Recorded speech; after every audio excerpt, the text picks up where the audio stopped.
Toc toc toc. Caramel, réveille-toi.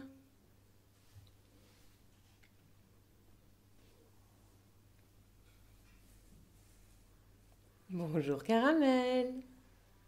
Hé hé. Viens, viens voir nos amis.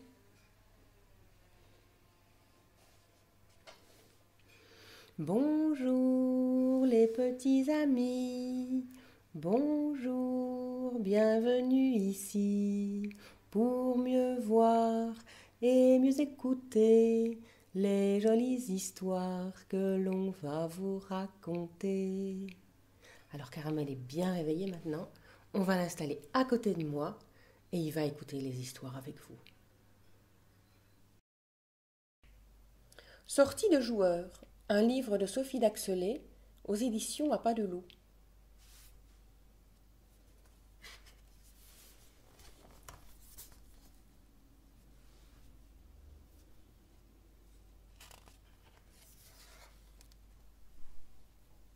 Depuis que je suis dans ce musée, des milliers d'yeux m'ont regardé.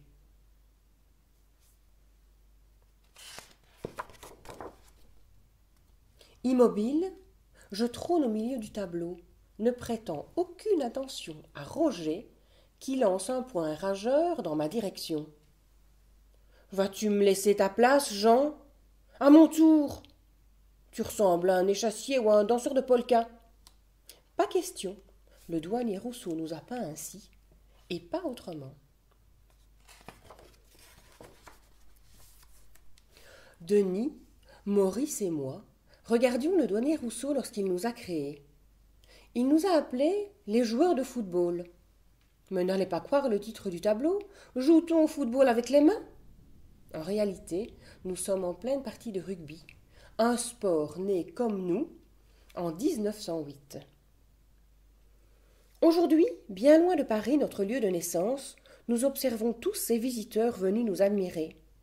Si Rousseau pouvait voir cela, plus personne ne rit de sa peinture aujourd'hui.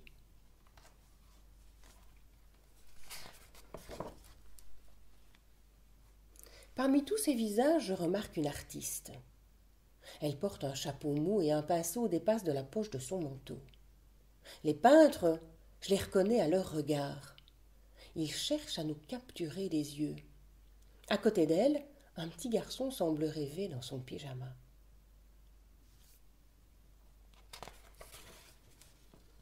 Le ballon est suspendu dans l'air, à quelques centimètres de mes doigts. Il n'a jamais bougé depuis le jour où il a été apposé sur la toile. Quand soudain la balle rebondit sur le sol du musée.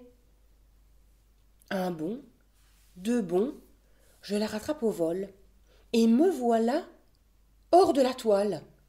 Mes amis me dévisagent, pétrifiés. Qu'est-ce que je fais là ?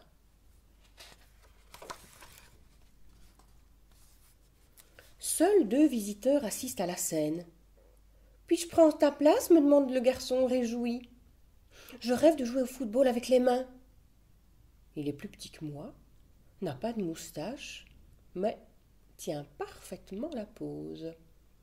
Entendu ? Amuse-toi bien. Avec la peintre, nous sortons de cet étonnant musée, tout blanc et tout rond. « Je m'appelle Jean, » lui soufflai-je.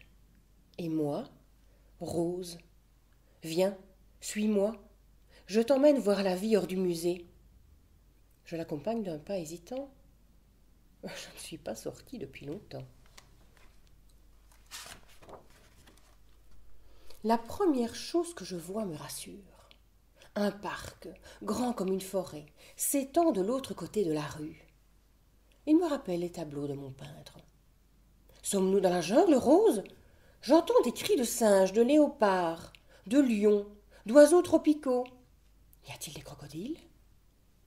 Nous cheminons dans les sentiers sinueux pour atteindre le lac. Que se cache-t-il derrière ces buissons ? J'ai un peu peur.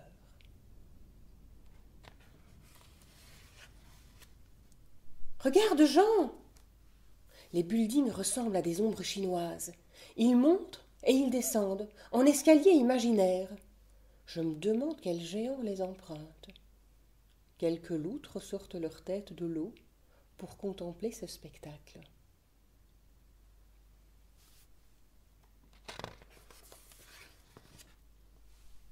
Jean, connais-tu la ville souterraine, celle qui vibre sous les larges avenues, me demande Rose alors qu'elle saute de la barque.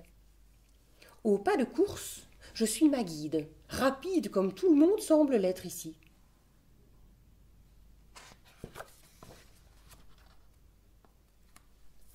Un bruit strident emplit mes oreilles. Le train, qui ressemble à une boîte de sardines, déboule et siffle des notes aiguës. Les portes s'ouvrent, libérant des flots de voyageurs. « Quelle heure est-il » demande Rose à l'homme fait de mosaïque. Il décore les murs de la station de métro et est absorbé par les aiguilles de sa trotteuse. Le peintre bondit dans un wagon. « Je dois y aller. Un modèle m'attend à l'autre bout de la ville. Nous nous reverrons, Jean. » « C'est comme ça ici, me dit l'homme à la montre. Tout le monde est pressé. »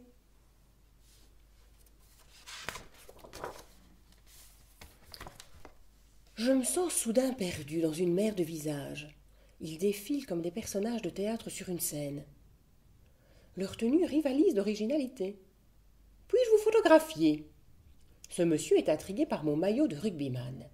Il pense m'avoir déjà vu quelque part. « Bien sûr. Et ensuite montrez-moi ce que vous avez vu de plus beau ici. »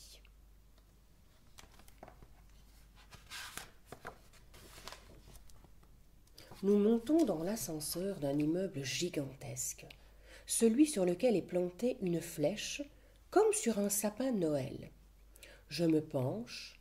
Les couleurs de la ville sont aussi intenses que celles des tableaux de mon musée. Peut-être plus encore. Ici, la rivière des deux côtés de l'île. Là, les rues toutes quadrillées et les faisceaux multicolores des enseignes, des voitures, des taxis, des bus. Et tout petits, se déplaçant tels des fourmis.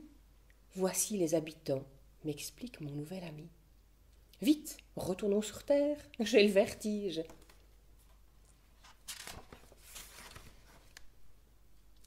Je t'emmène en Chine. C'est à quelques pâtés de maison. Nous parcourons avec Yuan une avenue qui bouleverse le dessin géométrique des rues. Il m'explique que Broadway a été tracé par les premiers habitants de l'île, bien avant que les bateaux du monde entier n'arrivent au port.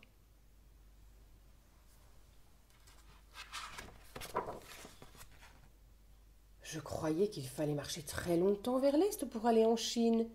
Nous sommes déjà arrivés. Dans ce quartier, tout est écrit dans une langue que je ne connais pas. Ouvrant bien grand les yeux et les oreilles, je découvre un pays dans la ville. Je m'arrête pour regarder un beau poisson qui nage dans une vitrine. Si tu veux admirer la rivière, continue toujours tout droit. Arrête-toi d'abord au parc. Tu le reconnaîtras au son des musiciens qui s'y retrouvent, me conseille Yuan en me saluant.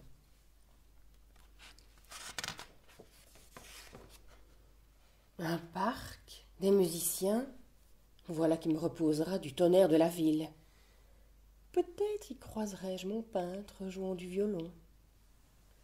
J'entends au loin tinter le cuivre d'une trompette. Les passants écoutent les mélodies qui se mélangent au clapotis de la fontaine. Plus personne ne court. La nuit tombe soudainement. La fête est sur le pont, me chuchote une fille avec une moustache. Nous sommes le club des moustachus. Rejoins-nous. La joyeuse farandole caracole jusqu'à la pointe de l'île. Nous dansons sur le ponton au rythme des vaguelettes créées par les bateaux.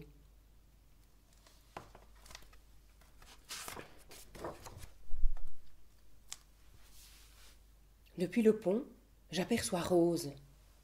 Elle peint le soleil qui se lève entre les hautes tours. Je m'approche d'elle. « Qu'as-tu vu dans la ville, Jean ?» me demande-t-elle, alors qu'elle pose des coups de pinceau aux couleurs d'or. « J'ai vu un parc entouré d'une jungle de briques et de béton, les hauts buildings qui veulent toucher le ciel, une ville sous terre avec ses trains et ses magasins. J'ai vu aussi une mer de visages venus du monde entier avec leur langue, leur nourriture, leurs objets. Derrière chaque tête se cachent des rêves, de toutes les formes. J'ai vu des couleurs, toutes celles de ta palette, et plus encore. Avant de rentrer dans ton musée, j'aimerais t'en montrer un autre. Le jour se lève, allons-y. Je la suis comme d'habitude en trottinant. Ce musée n'est pas rond comme le mien. Il est coincé entre deux rues qui empêchent la lumière de percer. Il abrite un beau jardin à l'arrière. Regarde, ce tableau s'appelle Le Rêve. C'est le douanier qui l'a peint. Cette femme dans cette forêt mystérieuse, rêvant d'un pays qu'elle n'a jamais visité, ça pourrait être moi. Qu'en penses-tu, Jean? À ce moment-là, un peu plus loin dans la salle, je suis attirée par un regard qui ne ressemble à aucun autre. Ce regard m'hypnotise. J'en tombe amoureux. Mon nom est Frida. Je suis mexicaine. Et voici mon singe, Fulangshang. Le Mexique, mon peintre n'y a voyagé qu'avec les mots du poète Apollinaire. Comment est-ce? Je te raconterai. Reviens me voir.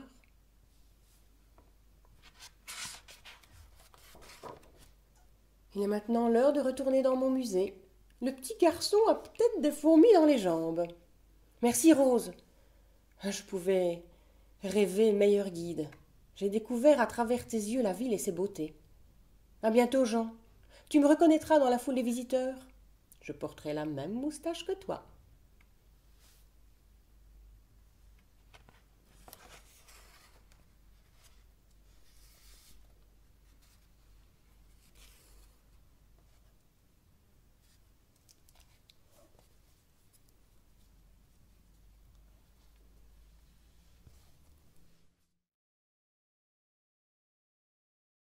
Au revoir, je pars en voyage, je vais remonter là-haut dans mon nuage, mais un jour, je vous le promets, si vous m'attendez, je reviendrai.